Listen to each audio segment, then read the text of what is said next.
Arcanjo Anael. Terceira parte. Então, vamos explicar, com palavras, o que foi a maior parte de suas relações que vocês tiveram que desenrolar, assumir e viver em suas múltiplas encarnações. A primeira das relações que eu citarei é, obviamente, a relação chamada de filiação. É a que os faz compartilhar o material dito genético com seus ascendentes. Esta relação é marcada por certo número de funções que criam um laço indissociável em relação como uma noção kármica.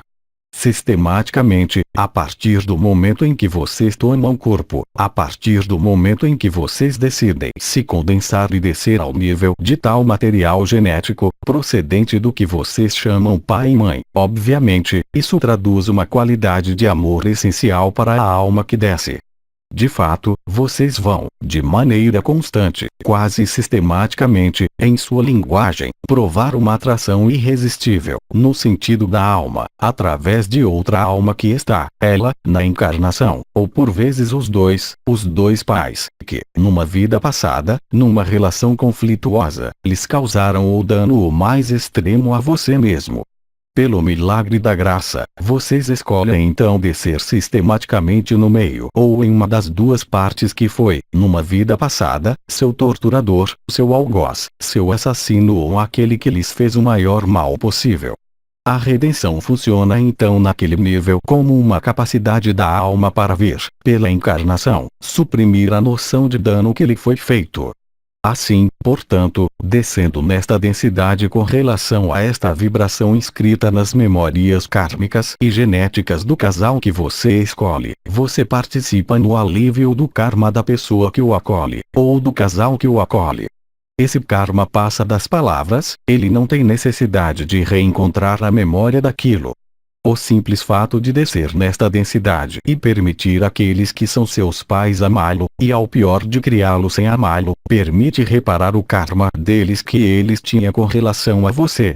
Trata-se, portanto, realmente, de uma forma de relação kármica que necessita uma reparação que se produz devido mesmo à sua encarnação nesta densidade. Existem outras relações de natureza forte, eu diria, traduzindo reparações. Estas são responsáveis não por sua descida no meio, mas por seus reencontros que você fará, uma vez sua vida adulta manifestada. É excepcional ter esse tipo de relações entre duas almas em relação com a mesma fraternidade.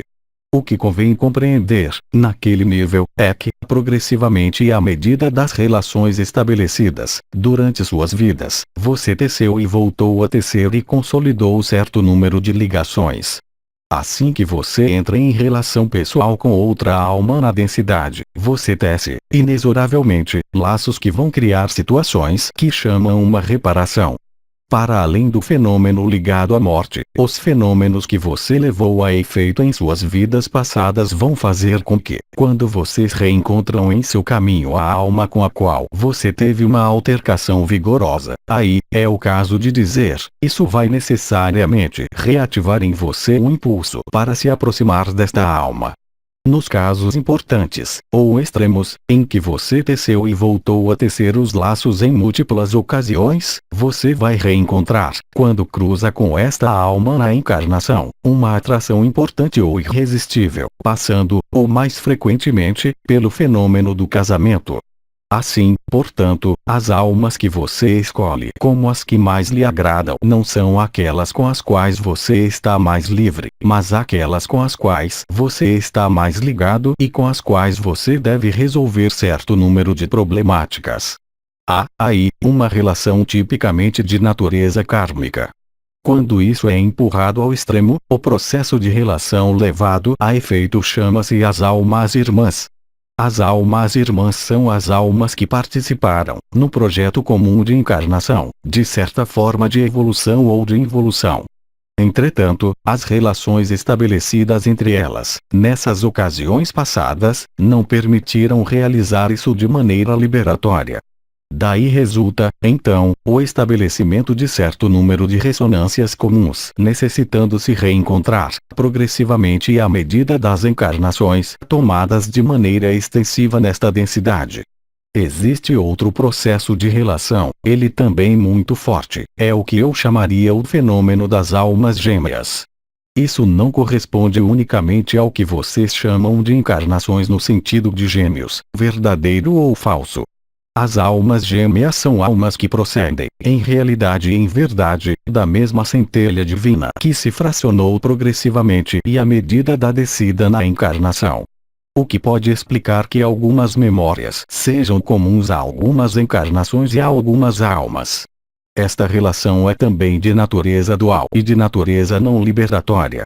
A maior parte das relações estabelecidas não vem, obviamente, necessária e obrigatoriamente, de um karma ou de uma relação que foi estabelecida numa vida passada. Entretanto, é preciso efetivamente compreender que as relações tecidas no passado provocam, hoje, os apegos os mais violentos e as dificuldades as maiores a se liberar. O problema, como o veremos em alguns instantes, é que a maior parte das relações humanas são fundadas, como eu disse anteriormente, na noção de ganho e de perda.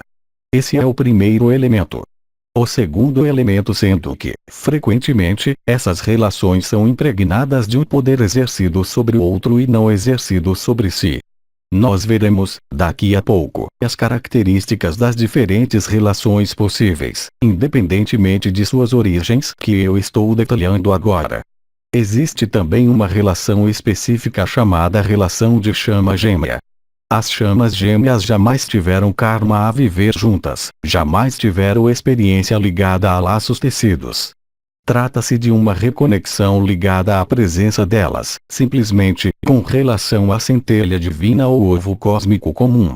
Isso não implica em qualquer obrigação de voltar a tecer uma nova relação.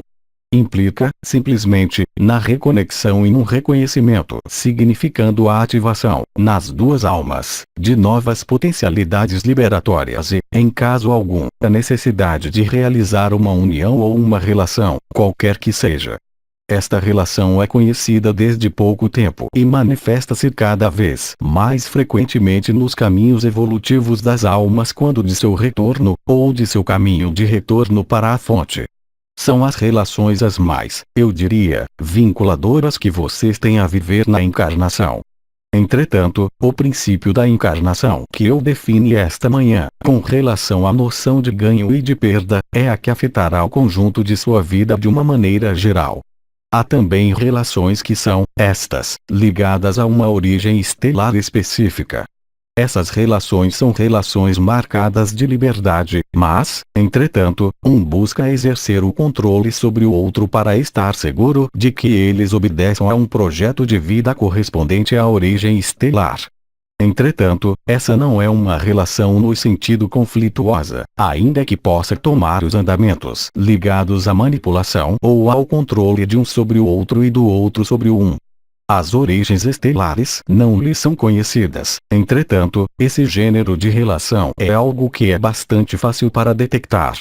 Geralmente não há vida de casal possível através disso, mas frequentemente uma aproximação de modos de vida e modos de funcionamento, tal como vocês observam, cada vez mais, através dos reagrupamentos que se fazem atualmente. Agora, o princípio da relação humana é qual? Para além desses princípios de ressonância estabelecidos abaixo de seu limiar de consciência, ou seja, colocando em causa as relações pais e filhos, colocando em causa as relações de almas irmãs, as relações kármicas fortes, é preciso efetivamente compreender que a relação de um ser humano com outro ser humano passa, geralmente, pelo que vocês chamam três elementos. O primeiro desses elementos é o afetivo, manifestando-se por palavras, por comportamentos e por sujeições. A segunda relação estabelecida põe em jogo, globalmente, o que se chama a noção de casal. Eu recorro, aí, não necessariamente à noção de casal homem-mulher no sentido em que vocês a entendem, mas de uma relação dual existente entre duas almas. Esta relação de casal implica, ainda uma vez, necessária e obrigatoriamente, na noção de vendedor e de perdedor, por uma razão que é simples. É que a relação assim estabelecida passa pelos jogos que são ao mesmo tempo ligados à sedução, mesmo se não é sexual, ou, em todo caso, arrastar o outro em seu caminho. Essa é uma constante de comportamento do ser humano. O princípio de fazer aderir, o princípio de reconhecimento no outro, pelo efeito espelho, é uma constante da relação dual tal como vocês a vivem em sua dimensão.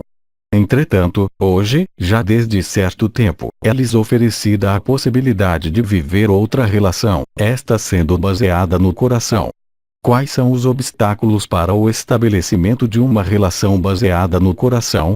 Qualquer que seja sua relação, a causa de sua relação em curso, esta referindo-se tanto a uma relação do tipo familiar como a uma relação do tipo kármica, como a uma relação de tipo alma-irmã ou ainda uma relação muito independente desta noção kármica, é que sistematicamente a relação se concebe através de afeições, através de palavras, através de sinais e de manifestações emocionais.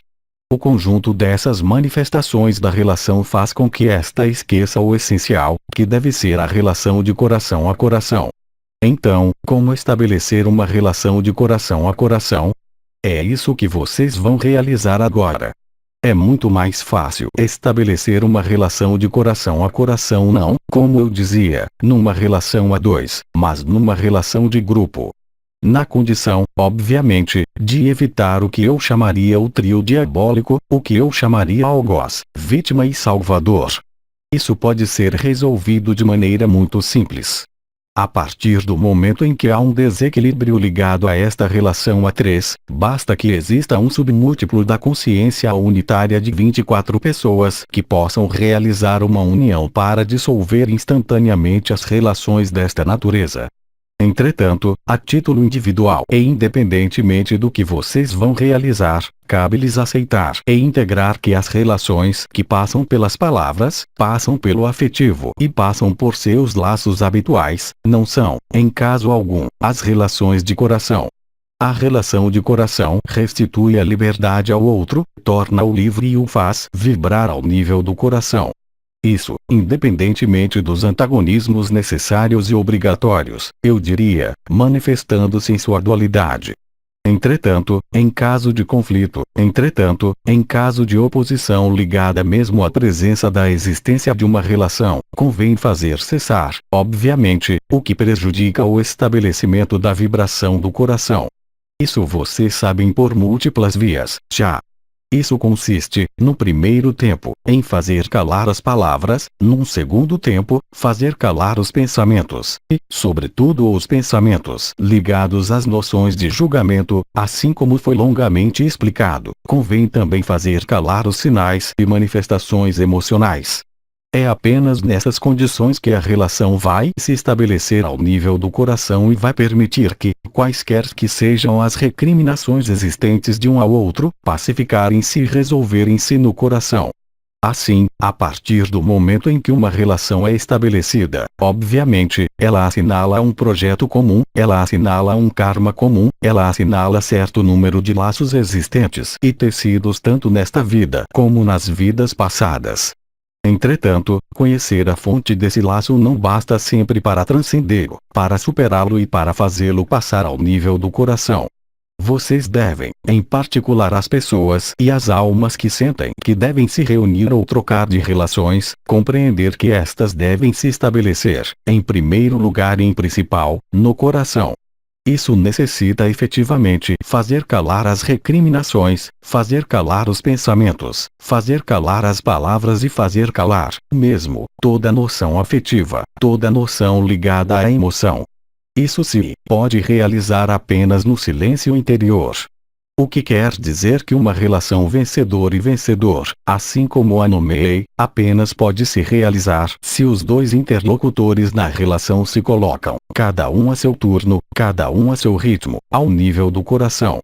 Naquele momento, quaisquer que sejam as tensões ligadas à dualidade inexorável de sua manifestação nesta dimensão, as tensões vão se nivelar e desaparecer naturalmente, quaisquer que sejam que os pareceres contrários ou as palavras contrárias que vão existir na sequência. Vocês estabelecem uma relação de coração a coração. Esta é a garantia que as oposições que ocorrem no momento de seu retorno à dualidade poderão ser transcendidas pela relação de coração a coração, que é, obviamente, uma liberação. Ela é realizável pelos diferentes protocolos que lhes foram comunicados por diferentes intervenientes. Isso pode ser realizado, também, colocando-se em seu coração, e regando literalmente a alma com a qual vocês estão em relação pela luz rosa. Isso podendo ser visualizado, podendo ser pensado, emitido em radiação, solicitado, obviamente, a minha radiância. Agora, é evidente que esse trabalho se encontra grandemente facilitado a partir do momento em que a relação não é mais dual, mas fez intervir a noção de grupo e, em particular, quando vocês começam a perceber os arcanos e a vibração da consciência unificada. Então, é isso o que vocês vão viver, agora, do modo que eu vou lhes explicar. Entretanto, antes de ir mais adiante, com referência a esta relação no coração, vocês têm perguntas precisas. Questão: você falou do laço entre pais e filhos, o que é de irmãos e irmãs? A relação de irmão e de irmã implica, obviamente, que cada um dos filhos da fraternidade tenha uma relação de natureza kármica com os dois pais. Por vezes, vocês constatam, obviamente, que existem relações pelo menos tensas entre os diferentes membros da fraternidade. Isso vem do que vocês chamam uma relação de natureza afetiva e emocional ligada a uma ordem de precedência em que o mais velho se acha mais autorizado do que os que chegam após ou, por vezes, o inverso. Trata-se de uma relação que não é estabelecida no coração, é claro, mas que põe em jogo já, desde esta infância, os períodos de seduções, de manipulações, qualquer que seja, obviamente, o afetivo, porque, empurrando muito longe, toda relação afetiva é necessariamente uma manipulação. Exceto, obviamente, se ela se estabelece no coração, e ela não pode ser estabelecida no coração se há reencontro kármico, se há relação kármica e se há relação familiar. Entretanto, alguns membros de uma mesma família, obviamente conseguiram estabelecer uma relação no coração, mas isso necessita um esforço de consciência importante para abandonar os jogos de poderes, os jogos de seduções e as chantagens ligadas à afeição. Hoje, é-lhe solicitado estabelecer o conjunto de suas relações nesta dimensão do coração. Isso se tornou possível por minha radiância e pela luz rosa.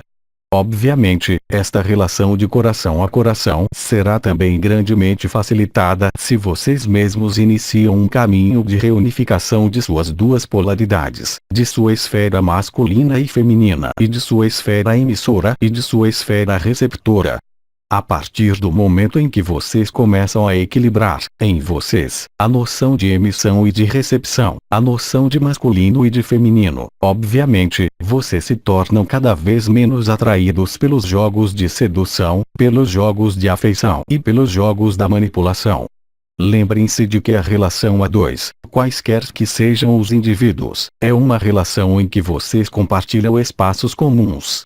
Esses espaços comuns referem-se apenas a vocês. Isso é possível devido mesmo ao seu dualismo e à sua separação para com a fonte. Nos multiuniversos, nas multidimensões, vocês não podem manter relação a dois, por uma razão que é muito simples. A menor emoção, a menor radiação que vocês emitem é captada por todos aqueles que participam do mesmo plano dimensional e do mesmo subplano vibratório. Portanto, a noção de relação a dois não pode existir. O único momento em que vocês podem viver esta relação a dois é no momento de um encontro fugaz, muito específico, que eu chamei também um prazer. Mas isso não é feito para durar, nem para se instalar. É ligado mais ao encontro do que a uma relação que deva se estabelecer de maneira formal. As relações estabelecidas de maneira formal apenas existem realmente em sua densidade. Empregando outros termos, as relações que vocês estabelecem desde que vocês estão encarnados nesses mundos devem ser substituídas pela noção de confiança. A confiança é algo que aumenta sua leveza e os restitui à sua unidade e à sua unicidade. A confiança é leveza, a confiança é vibração, a confiança é alegria. A relação, no sentido em que vocês a entendem, corresponde a um constrangimento, de uma maneira ou de outra, em relação com a noção de vencedor e perdedor, em relação com a noção de manipulação, de ascendência, de precedência em tudo que faz o que se considera como superior ao outro. A relação de igualdade ou confiança pode apenas existir ao nível do coração e certamente não nas palavras, e certamente não na afetividade, e certamente não nas emoções, mesmo se isso possa lhes parecer difícil a integrar ou a digerir. Entretanto, nesse sentido, o que vocês vão viver muito em breve corresponde a isso. Vocês vão passar, através desta confiança, da distância à coincidência. Há, sistematicamente, uma distância entre seu modo de ver sua vida e a vida do outro, dentro de uma mesma relação, uma diferença fundamental entre seu ponto de vista e o ponto de vista do outro. Vocês estão, portanto, na distância, porque as expectativas afetivas, emocionais, mentais do outro não são jamais as mesmas, para um como para o outro. Em contrapartida, no estado de confiança, fazendo intervir a vibração do coração e desembocando na alegria, aí, há necessária e obrigatoriamente uma noção de adequação, uma noção em que a unidade pode se produzir. A partir do momento em que esta unidade se produziu, as coisas não podem mais ser como antes, quaisquer que sejam as vicissitudes de suas vidas duais. Obviamente, são apenas palavras a aceitar ou não, entretanto, quando vocês tiverem feito a experiência do que vocês vão fazer, vocês compreenderão com o coração o que significa esta noção de confiança. A confiança os remete à fonte do outro, bem além das manifestações, mesmo polarizadas, da alma. Questão: a alegria que se sente no interior, na medida em que se está numa emoção, não se deve exprimi-la no exterior. Se a emoção não se exprime, ela não é então voltada contra o outro, ela é voltada contra si mesmo. Uma emoção é o que põe em movimento o plano do que significa essa palavra. Se você bloqueia a emoção, ou seja, se ela permanece no interior de si, ela é constrangimento, limitação. Isso vem, frequentemente, de uma alma que não teve êxito em afirmar totalmente sua encarnação. Isso vai se traduzir por uma dificuldade de comunicação ou de relacionamento. Entretanto, o sofrimento infligido a si mesmo faz com que, naquele caso, a alma que se inflige a manifestação da emoção será sempre, e sistematicamente, perdedora. Esse é um engajamento ainda mais forte para entrar na confiança. Questão: há pouco você disse que, talvez em alguns casos, conviria não exteriorizar algumas emoções. Então a alegria seria uma forma de exceção? Não, a alegria não é uma emoção. Obviamente, quando eu falo de alegria, eu não falo de prazer, eu falo da alegria do coração. Não é de modo algum a mesma coisa.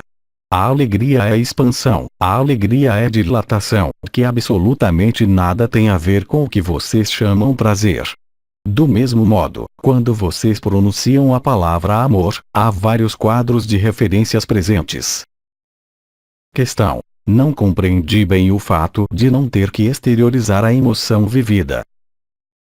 Uma emoção é feita para ser exprimida, é um sinal de reconhecimento num grupo ou numa relação a dois, ou num grupo social, qualquer que seja. O fato de não manifestar uma emoção, qualquer que seja, vai fazer mal a você mesmo. Questão: mas para estar numa relação no coração, não há emoção. Há vibração, há confiança, há alegria.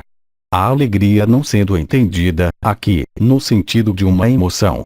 Sendo efetivamente entendido que, a partir do momento em que vocês realizam este estado de confiança, vocês sentem uma alegria, independentemente mesmo da relação que é estabelecida, o que faz com que esta relação, estabelecida na confiança propriamente dita, é um estado de graça que os faz escapar à dualidade. Se, depois, vocês devem voltar a descer ao nível de uma relação, por essência dual, a lembrança de sua confiança e da experiência vivida basta para apagar as feridas, quaisquer que sejam, mas também para tornar a relação vencedor e vencedor, ou seja, sem que ali haja perdedor, sem que ali haja vencedor. Questão: emoções, nós as temos quase permanentemente. Não se pode, sem parar, exteriorizar as emoções. A emoção não tem necessidade de ser manifestada, no sentido consciente.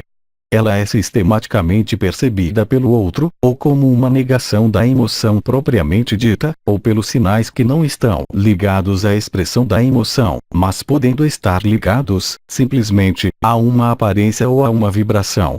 Estejam certos de que uma emoção que vocês não exprimem é percebida pelo outro de maneira violenta, porque, hoje, seus canais estão muito mais liberados. Seu isolamento na entidade a que vocês chamam ego toma fim e, portanto, mesmo se vocês fazem o melhor que vocês possam para não ferir o outro, o simples fato de viver a emoção no interior de si faz mal a vocês, se ela não se exprime, mas, entretanto, ela é captada, de um modo ou de outro, pelo outro. Vocês não podem camuflar suas emoções, vocês não podem, e vocês poderão cada vez menos camuflar ou esconder seus pensamentos. Somente as palavras podem ser caladas, é a primeira etapa. Entretanto, seus pensamentos são captados e serão, de um modo ou de outro, pelo outro, cada vez mais facilmente. Mesmo se não é colocado em palavras, mesmo se não é colocado no pensamento, mas isso implica necessariamente no que eu chamaria um princípio de reação. O princípio de reação sendo procedente da própria dualidade. Esse não é o caso quando vocês estão na confiança.